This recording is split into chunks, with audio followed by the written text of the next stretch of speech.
مجھ میں ابابین نہیں پڑھی. اس کا مطلب تو یہ ہوا کہ ہم دعوت میں لگے ہوئے ہیں عبادت کے شوق کے بغیر. یاد رکھنا یہ بات کہ اگر اس کام سے عبادت کی لذت محسوس نہیں ہوتی تو استدراج کا خطرہ ہے. اگر دعوت سے عبادت کی لذت حاصل نہیں ہوتی اور عبادت کا شوق نہیں پیدا ہوتا تو استدراج کا خطرہ ہے. چونکہ دعوت سے جن عبادات میں کمال پیدا کرنا تھا یہ دعوت کے لیے ان عبادات کے ساتھ کھیل رہا ہے. جلدی جلدی نماز پڑھو، مشورہ کرنا ہے.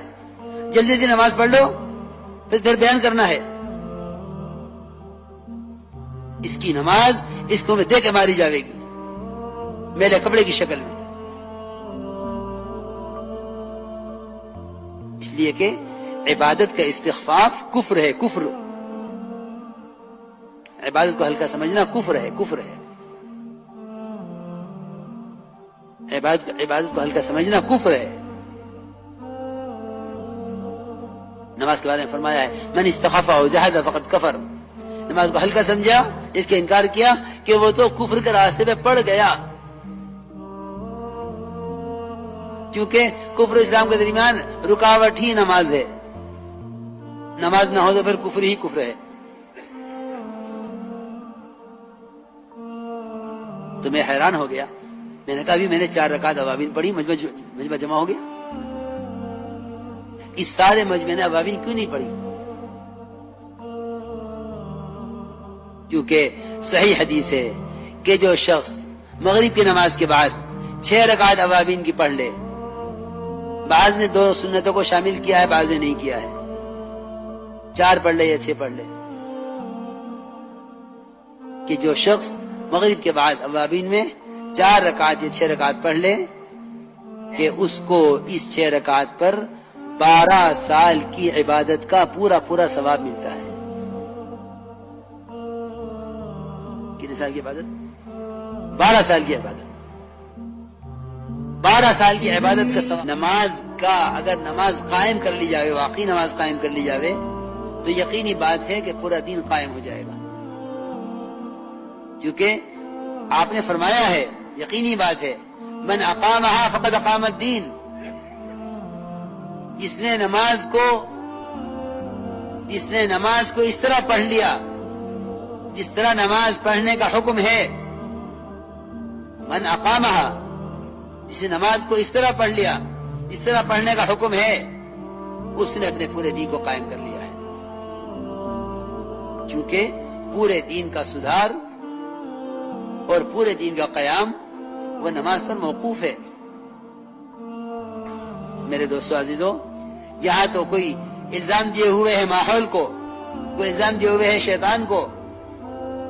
حالانکہ میں بہت ضروری بات عرض کر رہا ہوں، سب سے پہلا الزام بے دینی کا، سب سے پہلا سبب وہ تو میری اپنی نماز ہے.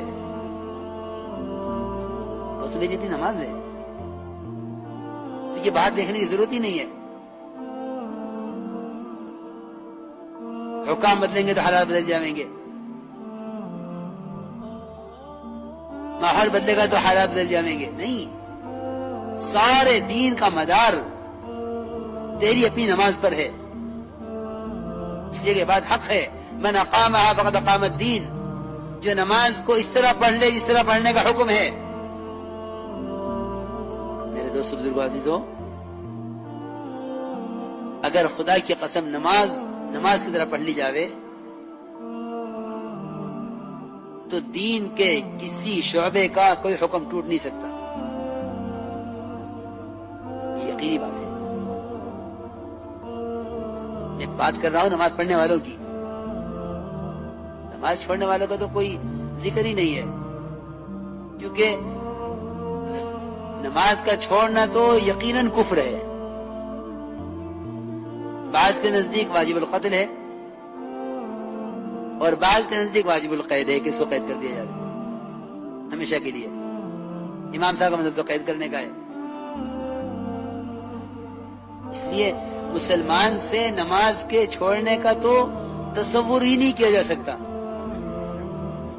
اس طرح ایک مسلمان سے کفر کا اور ارتداد کا تصور مشکل ہے، محال ہے، اس طرح ایک مسلمان سے نماز کا چھوڑنا، اس کا تصور مشکل ہے، محال ہے، ممکن نہیں ہے.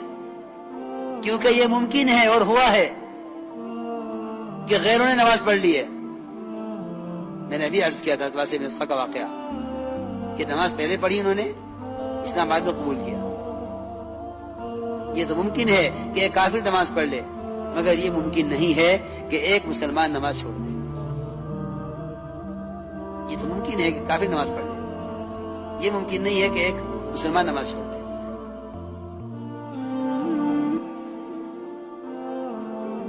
تو میں تو عرض کر رہا ہوں نماز پڑھنے والوں کی بات ہو رہی ہے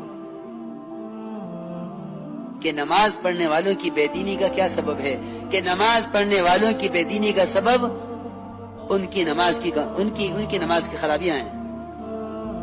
کبھی نہیں غور کیا اس پر، کبھی غور نہیں کیا اس پر. میں جو عرض کر رہا تھا شروع سے کہ دعوت اور عبادت کا جمع کرنا اصل ہے. جمع کرنا یہ نہیں ہے کہ